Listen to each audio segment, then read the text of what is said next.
Hello, Mr. Bolt. We have an important assignment for you this time. I'm listening. I think you know what to do with this. No. I'm not ready for this. You don't have a choice. You've put it off long enough. Now it's time to face your worst nightmare.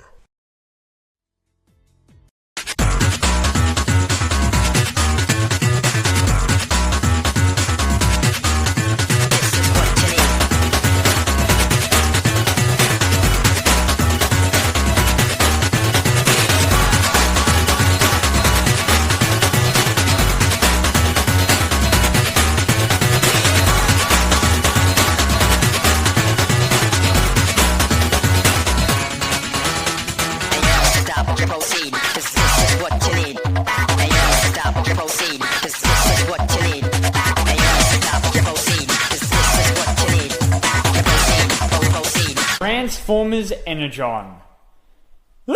Transformers Energon was the very first Transformers series I ever watched, and was sadly the thing that got me into the franchise. I owe this, all of this, to this. Today, I'm going to be talking about why this piece of shit is one of the worst things ever created by humankind. It's been a long time coming. So in this special episode of Ruined Forever, we tackle evil incarnate. Transformers Energon. I don't even know where to begin with Energon. It's so bad that every aspect of it deserves its own segment. Babe, where do you think I should start? I'm not talking to you. Oh, come on. Are you still pissed about my Bayformers video? You were mean. The world is a cruel place, Bay. The show is an absolute mess. It is so horrendously rushed, and it just feels incomplete and broken. What with characters appearing out of nowhere, random pauses in between the awful dialogue, and the horrible editing. Honestly, the show is embarrassing. People actually looked at this and said, yeah, this is fine. Yeah, this is great, guys. The show is so much worse than I thought. When I went to rewatch the series for the sake of research of this video, which nearly killed me by the way, here's a picture of me in hospital dying of cancer because of this show, I found Energon wasn't just bad. It wasn't just terrible, it is a crime to humanity, and no, I'm not exaggerating. So grab some popcorn and strap yourselves in, because this is going to be a long one, as we delve into why I think Transformers Energon is one of the worst things in existence.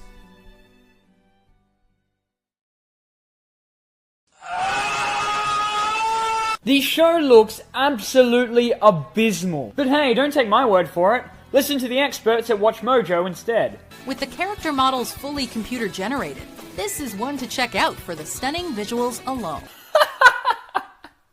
It never gets old. Granted, Transformers Armada didn't exactly have the most beautiful art style, with its 2D animation constantly riddled with animation errors and lazy designs. Even it is more visually pleasing than Energon. I mean, the shit I did in the toilet yesterday was more visually pleasing than Energon, but still. This is because Energon attempted to try something different, combining the traditional 2D anime animation with absolutely horrible 3D animation. And this isn't a case of the animation looking bad by today's standards. No, it was horrible for the time as well. Hell, even Beast Wars looked better than this shit, and that came out 8 years prior, and that show was entirely 3D animated. So why does Energon look so bad? The 3D animation makes the characters look bland, and it horrifically restricts their movement. Look at this run cycle, it's hilarious. It made all of the bots' movements stiff and jerky, and considering that the entire show looked like this, it made it even more unbearable to watch. The thing that bothers me the most is that the 2D animation isn't actually that bad. The humans, barring Kicker of course, because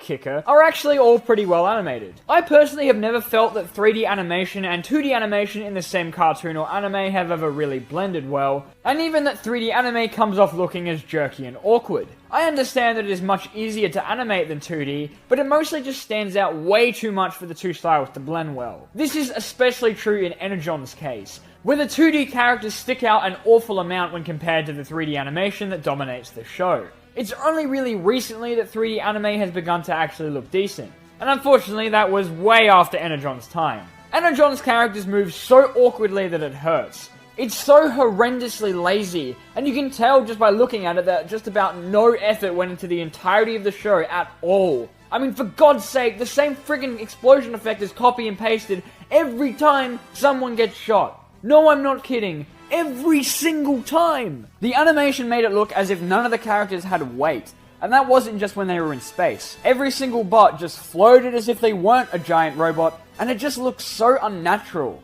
I could make something better in Microsoft Paint while I'm drunk. The 3D animation was incredibly limited, preventing any of the bots actually showing any emotion whatsoever aside from a blank and empty stare. The solution to this was for the animators to randomly switch to hand-drawn animation in order to show the characters expressing some kind of emotion, and it looks pretty good. It's actually genuinely well animated. I'm serious. Look at this scene where Megatron is torturing Inferno, for example. This goes to show that Energon potentially could have actually looked good. Hell, it could have been an improved version of Armada. Now, while it can't be guaranteed that the whole show could have looked as good as the random 2D bits in Energon, especially considering how lazy most of the 2D animation is the rest of the time, I mean, for God's sake, look at these mouth flaps. At the very least, the show could have looked a hell of a lot better had it been animated like this. Hell, the 3D animation is so fucking bad that scenes where Ironhide transforms and goes all teary-eyed needed to be done in hand-drawn animation. Because it was physically impossible to portray dynamic movement with these absolutely garbage 3D models. If there's anything I can commend Energon on, it's the fact that the 20 seconds of total 2D animation in the entire show is actually pretty good. It goes to show that even the animators of the show knew how terrible the 3D animation looked, but I guess it must have been halfway through development when they realized it was too late to change it. Whatever the case, I think we can all agree that the decision to animate the show entirely in 3D was a terrible one. Basically, had the animators not had only a pack of gum and cocaine as their budget, and decided that 2D animation would have been the best way to go, Energon may have actually looked good. But no, instead we get cars awkwardly sliding through space and around roads. Cartoon Network presents a 6-hour marathon of Transformers Energon. May God help you. Energon's flimsy concept of what a plot is nothing but an absolute joke. For some reason, like Armada before it, Energon was required to fill 52 episodes. 52 episodes of this garbage! This isn't Beast Machines with only 26 episodes. No. Energon got 52 fucking episodes! Over 18 hours of this bullshit! 18! While the show initially had some semblance of a story to follow, following Megatron being revived in his quest to resurrect Unicron, this goal was achieved by episode 20. Unicron was restored, and the Autobots had something to fight for a bit. Sadly though, even Energon's writers couldn't find a way to pad this bullshit out for another 32 episodes, and so after a while, the Autobots managed to destroy Unicron once more. So what happens from there? Well, the show completely repeats itself. Yes, really. Unicron's resurrected again, the Autobots step in again, and then the Planet Eater is destroyed. For the third time! And even that wasn't enough to unnecessarily stretch the plot out. So after that, the writers just make up some random bullshit to pad the rest of the show out. They were so desperate to stretch out the plot that there's an episode where they just race. It's not important to the rest of the story, it just happens. They just race. Energon doesn't have plot. It has absolutely no idea what it's doing. And because of this ridiculously long amount of episodes, the show had to pad its time out with as much random crap as possible to ensure that the show wasn't over in 10 episodes, which it very well could have been. So the show is filled with an incredulous amount of characters standing around and talking, and as painfully slow as possible. And of course, being an anime and all, containing a ridiculous amount of stock footage to pad out action scenes. And we're not talking like 10-second transformation sequences, some of these are about 20 seconds each, and then add on top the fact that there's about 5 per episode, reducing these supposedly exciting battle scenes to boring waste of time, much like the entire show is. One of the most frustrating examples of how awful the plot is the case of Shock Blast, a character set up to be this insane and psychotic being who was supposed to be part comic relief and part badass villain, both of which he was not. Well, after he dies, he is replaced by his brother Six-Shot, who is the exact same as he is in every single way. Essentially, Shock Blast could have just undergone a color change, because nothing at all changed when Six-Shot showed up. I think it was something that Mobile Suit Gundam 00 pulled off as well. Kill off character only to replace him with essentially identical brother. It's not clever, guys, it's absolutely pathetic storytelling. Initially, the concept of the show was interesting, serving as a direct sequel to Armada and continuing on from the show left off 10 years later. It featured most of the Decepticons scattered and working for the Autobots. The Autobots are no longer hiding from the humans, but instead working with them, setting up various cities on Earth, the Moon, and Mars, and some of the bots from Armada return in all new bodies and roles, including Prime, of course, Hotshot, Jetfire, Tidal Wave, Demolisher, and Cyclonus. Megatron's corpse from Armada shows up, which was pretty cool, and even the humans from Armada show up, albeit in incredibly minor roles, but at the very least they're still there. Unicron's head even serves as the base for Alpha Q. It was a very interesting where are they now scenario, where a time skip shows what happened following the events of Armada. However, Energon doesn't really do anything with it. None of the personal conflicts or issues from the previous show carried over, which I'll get to shortly. A lot of loose ends left over from Armada just disappear, however. I mean, where the hell are the minicons? Remember how important they were? What happened to Red Alert? Hoist? Blur? I mean, I can't blame them for not wanting to be in Energon. I guess they ran away when they found out that the Autobots were hanging out with this piece of shit.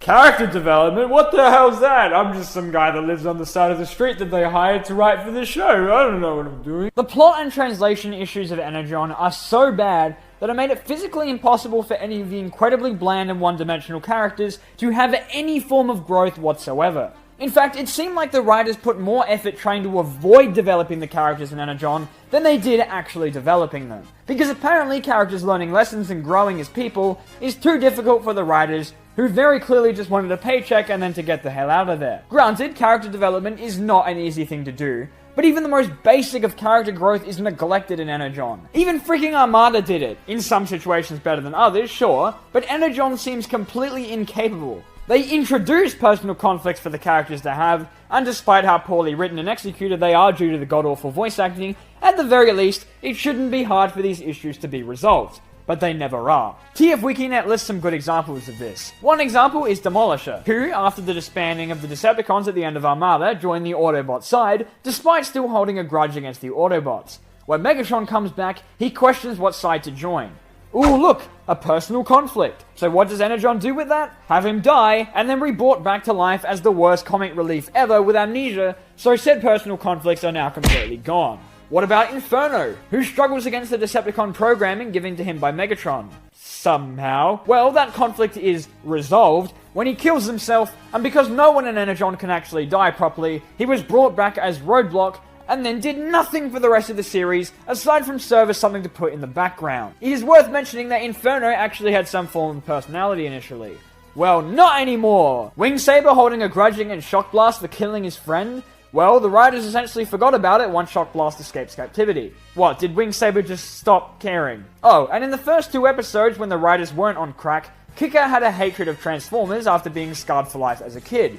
Okay, fair enough. Well, guess what else the writers forgot about? The show devolves characters. No one grows or develops. They get worse. As time went on, it felt that the writers just stopped giving a shit altogether. Even Ironhide's stupid fan club that shows up for absolutely no reason dies within an episode, and their death had no bearing on Ironhide whatsoever. It just happens. The worst offense is the inclusion of Starscream. There was a Starscream in the toy line, and so Energon was obligated to include him in the show. Thing is, Starscream had died in Armada after a tragic turnaround and redemption arc. So what did Energon do? Bring him back as a ghost with amnesia that did essentially nothing in the show. Megatron didn't seem to remember what had happened to him, and neither did Starscream. Essentially, no one acknowledged Starscream's revival at all, aside from calling him by his name. So the tragic ending of the relationship of Alexis and Starscream went to complete waste, as Alexis was barely even in Energon, and the two of them never even met. That could have made an amazing episode or arc where the two reunite, with Alexis desperately trying to restore Starscream to his former self. But no, instead, Starscream was a prop for the show, and that was it.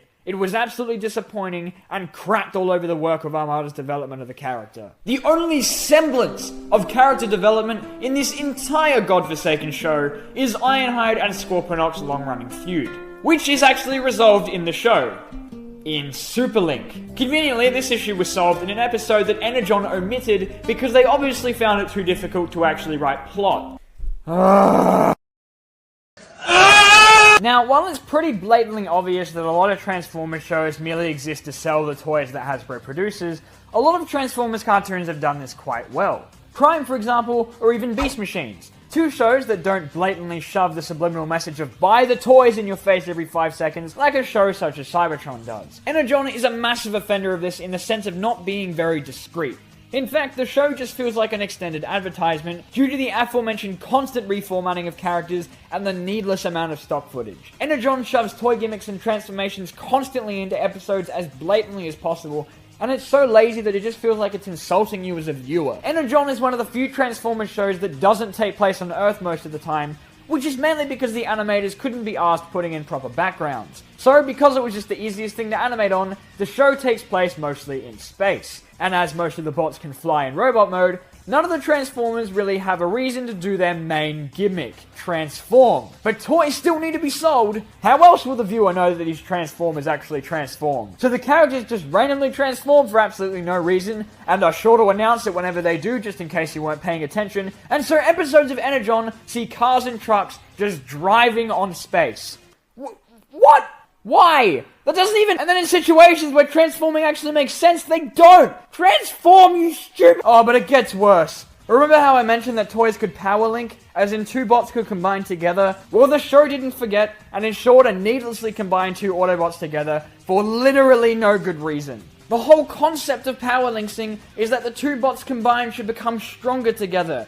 Give them improved firepower and abilities. But no, of course not. In Energon, the only thing power linking does is actually create less soldiers to fight the enemy. They don't gain any special abilities or do anything special. Power linking just happens. Ugh! The cast also sees random paint job changes in accordance with Hasbro's rules and regulations of selling toys, but unlike Armada's explanation for it, it made no sense whatsoever. It was just thrown in there for the sake of it being there. I mean, sure, Armada's didn't make that much sense, but at least they tried to come up with an explanation. Megatron becomes Galvatron because of course he does, but it's incredibly poorly done, as opposed to Armada and Cybertron's versions of it. He just dips in a pool of Super Energon, and change color. Boom, now he's Galvatron. The Maximus Combiner teams introduced late into the show are also rarely ever seen apart, leaving barely any indication that the Combiners are comprised of separate beings at all. I think Bruticus Maximus is only shown separately like once, and that's it, excluding the literal 2 seconds they're visible in stock footage combination sequences. The rest of the time, these Combiners are just bigger bots who can shoot more. Now that was a botched attempt at marketing. The DVD I owned of Energon contained the first 4 episodes of the series. These episodes were actually pretty decent. In comparison to the rest of the show, that is. They had plot, they introduced exposition and characters, and at first it felt like Energon actually had a direction to go in. These 4 episodes were actually a pretty decent introduction to the series. I mean, they weren't good, but compared to the rest of the series, it felt like the people working on it actually knew what they were doing. Sadly, as time went on and Energon continued, it got progressively worse. Much worse. Energon didn't have to be this bad. In fact, the concepts and ideas behind the toy line are pretty cool. The toys themselves are actually the most well received of the 3 Unicron Trilogy toy lines, and the ideas behind them are interesting. My favorite is the toy without a head. Yeah, I really love that one, guys, thanks. Autobots and Decepticons using Energon to power themselves up and power link with their teammates to increase their power. The designs were interesting and upgraded versions of their Armada selves, and the toy bios involving Megatron's resurrection weren't bad. They were honestly interesting ideas, and in the right hands they could have been done really well. Sadly though, it seems they were not put in the right hands. All of these ideas were put to good use in Dreamwave's Energon comic, which goes to show that the ideas surrounding Energon could have actually been done right had the development team not been on drugs the entire time. The comic brilliantly continues on from the ending of the Armada comic, actually explaining where the hell the minicons went, and tied up the loose ends that the Energon show forgot about. Its explanation for Starscream's resurrection actually made sense. Scorponok suffered for his crimes against Megatron, unlike in the show. The humans from Armada had an actual role instead of serving as minor background characters, and the comic, overall, was actually pretty cool, with twists and turns in the plot, and hell, an actual plot. The Dreamwave Energon comic showed that the ideas behind Energon potentially could have been made into an amazing show. But no, of course not. We had to get this instead. Oh, and the Energon comic was prematurely cancelled. Because of course it was. What the hell is wrong with this world?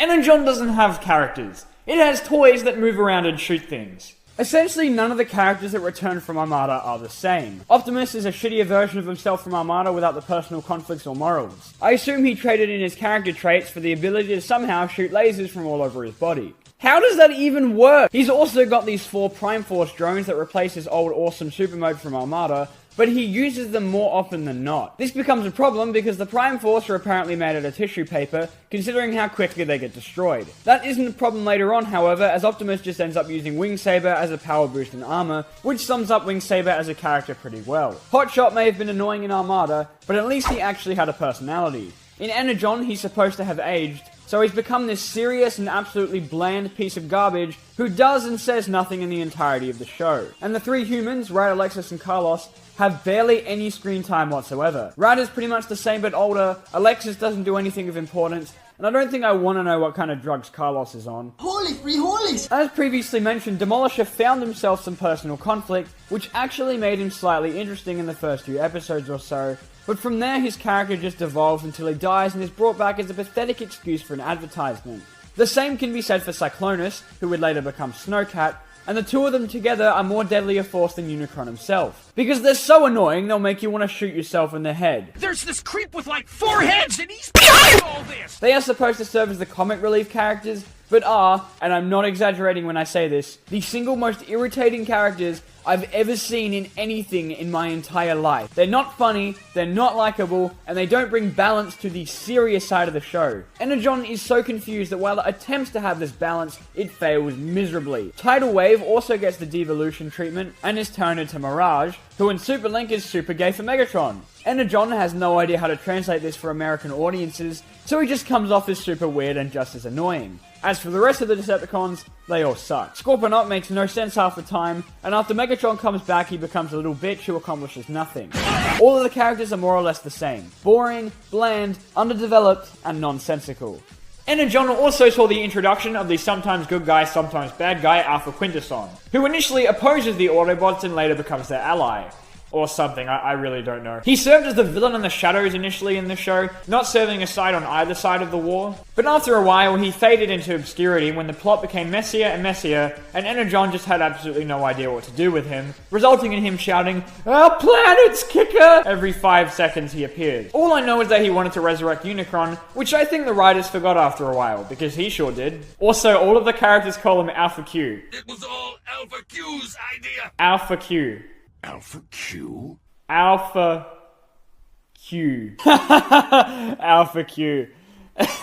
And then there's Kicker. Kicker and Ironhide deserve no introduction. We all know how bad they were. They made the show unbearable to watch. It was a combination of the atrocious voice acting, the incredibly horrific voices attributed to both characters, Man, Mika, that is totally incredible.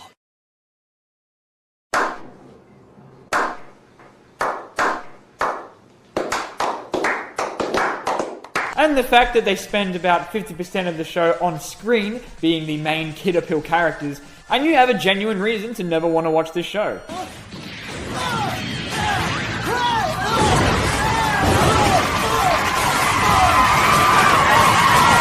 This whiny thing is not Ironhide. I refuse to call this piece of shit a name attributed to such a fantastic character in the past. No, you do not deserve the title of Ironhide. Oh, wow. Can't believe Optimus said that. Just to be mentioned in the same breath as Hotshot is probably the greatest compliment in the universe. How about you and Hotshot both fucking suck? Kicker is easily the worst human character in the entirety of Transformers, which is a pretty bold statement considering how shitty some Transformers characters have been in the past, but believe me, he is worse. His character is so horrifically inconsistent. 1 minute he's like, yeah, f*** you Autobots, woo! And then 2 seconds later he'll be all like, oh my god, Optimus, I'm sorry, help me, I suck so much, please save. And he also can't ever shut the hell up about his dad. My dad was working on it too. Dr. Jones is the most brilliant research scientist I know. Come on, give me a break, would you? Oh, so bad. Hey Bolt, open the case. Huh? Why? Trust me, open the DVD case. Well, what if I don't want to? Bolt, seriously, open it. Alright, if you want.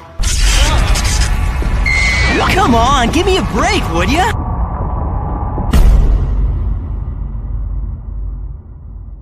It's time for some revenge. Where? Where am I?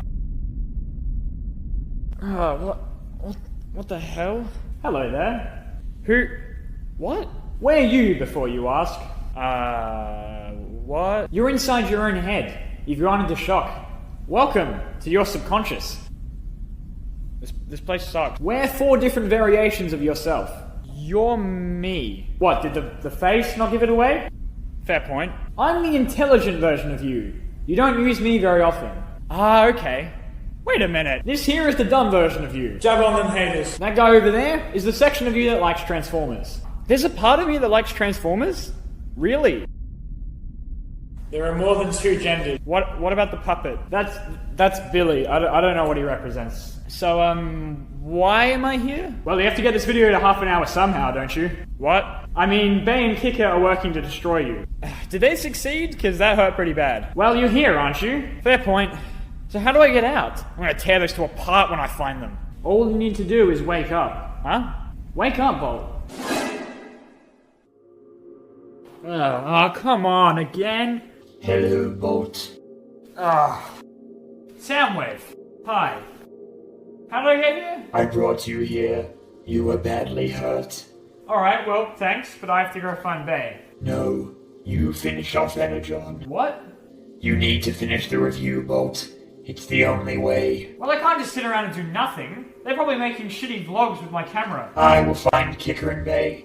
You worry about the video. This doesn't change anything. I didn't think it would, but this is bigger than us now. We have to stop those two before they unleash something even worse. Now go finish the review.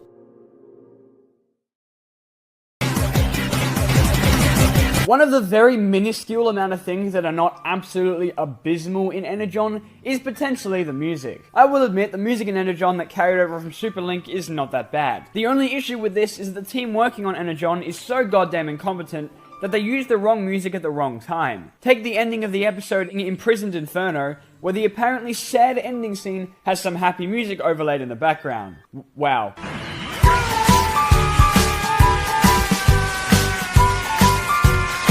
People also like to claim that the theme song of Energon is one of the only good parts about it, but I honestly fail to see how. It's not exactly anything special. I mean, it's better than Armada's excuse for a theme, sure, but it's kind of just Transformers more than meets the eye. Now, if you didn't believe me before when I said that Energon was rushed, look at the comparison here of shots between Energon and Super Link.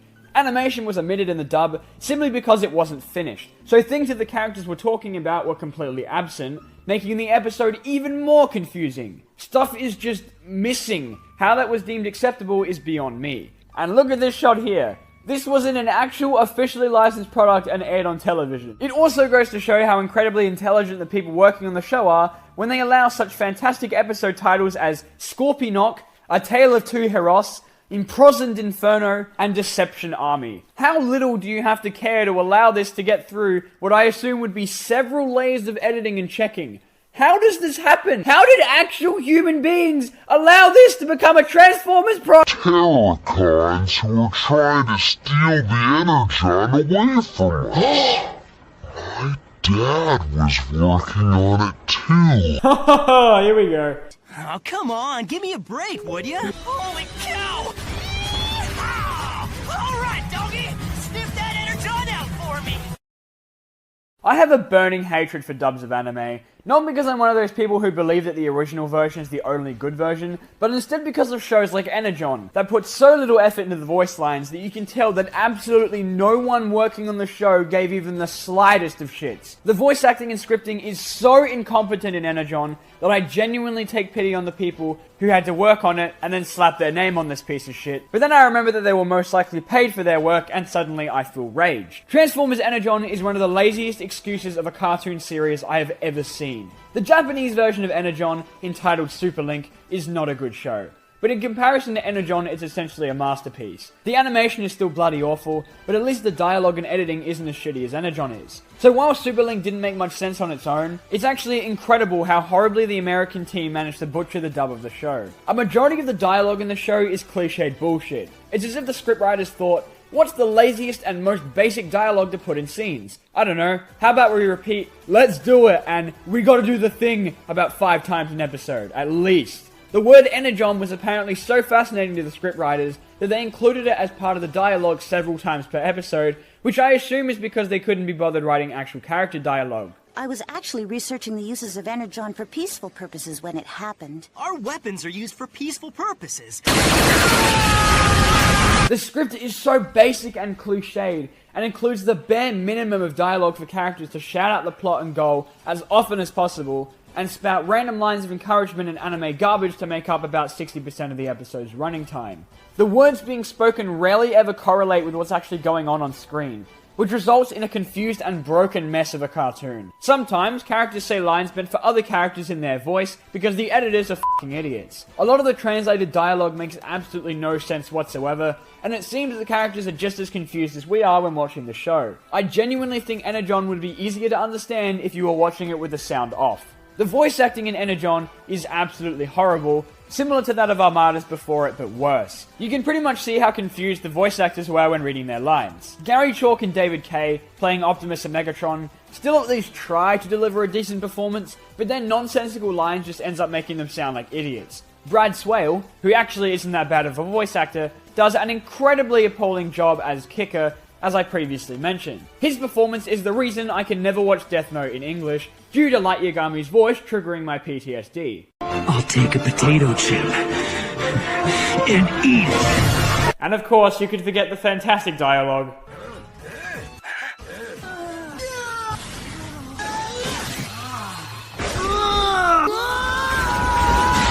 While Super Link isn't exactly perfect, with the show being arguably one of the worst Japanese Transformers shows, it at least makes sense in Japan. The cartoon doesn't take itself too seriously like most Japanese Transformers cartoons, and has enough anime ridiculousness and charm to work. The exaggerated situations just seem to fit in Super Link and feel a lot more natural. This may be why the dub of Energon makes no sense. It was simply too difficult to translate to American audiences, and that really does seem to be the case here, with snippets of Japanese humor making their way into Energon without any of the context that made them funny in the first place. Whoever worked on the translation was obviously so high that no one dared approach him and question whether his translations were correct, because their work results in Cliffjumper and Downshift having each other's names switched more often than they're actually correctly titled, the character Misha having about 3 different variations of her name, and shit like Optimus pulling Hot Shot's blaster out of his chest. Wait, what? It was the same situation with Megatron's sword that the show obsessed over in the first 10 or so episodes. When was this Megatron sword exactly? Both examples of the dub team's incompetency, causing them to make up a nonsensical explanation for these weapons that we've never seen before. A lot of Super Link's decent ideas and lessons are absolutely butchered in Energon. A lot of important information was lost in the dub due to how horrible the translation is, and so details like Alpha Q's relationship with Scorponok and several cultural jokes were lost. An example of this is the episode Distribution, in which the Autobots and Cons have a random Dragon Ball Z style tournament for reasons that escape me, at least in Energon. The reason for its existence in Japan was to commemorate it being the 500th Transformers episode, including all shows before it, and so as a result was not taken seriously at all. This episode breaks the fourth wall a lot in Super Link, making references to the Super Link exclusive commercial bumpers, and even has characters like Bulkhead talking directly to the audience. But because Energon was produced by a bunch of mentally disabled monkeys, this episode instead becomes a nonsensical mess where nothing makes sense at all, due to none of the running gags in Super Link that were exploited in this episode having a place in the dub. It was genuinely sad to watch. Maybe we should all take a leaf out of Cybertron's book and forget that this abomination of a show existed. Holy cow! They're here. Bolt, it's time to end this. I found them. Yeah, I noticed. Come out and face me, Bolt. Oh, come on, give me a break, would ya? What, aren't you happy with your new boyfriend? He is not my boyfriend. Oh, come on, give me a break. Is he a Pokemon or something? Won't shoot at them. This is a plastic gun, it doesn't actually... Won't shoot at them. Oh, It doesn't have to be like this, bae. yes it does. Yay. You have subjected me to so much abuse. No, I haven't.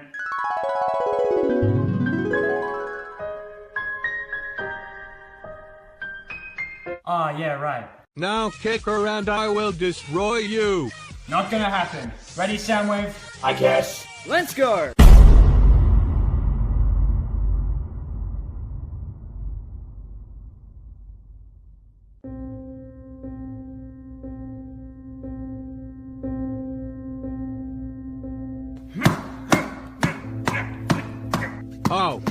Oh, wait, Bolt, I'm sorry. I was just sick of people telling me my movies were bad. We can work through this. Yeah, you know what, Michael? It's okay. I forgive you, buddy. Really? No. And now I never have to worry about annoying side characters ever again. Let's go, Soundwave.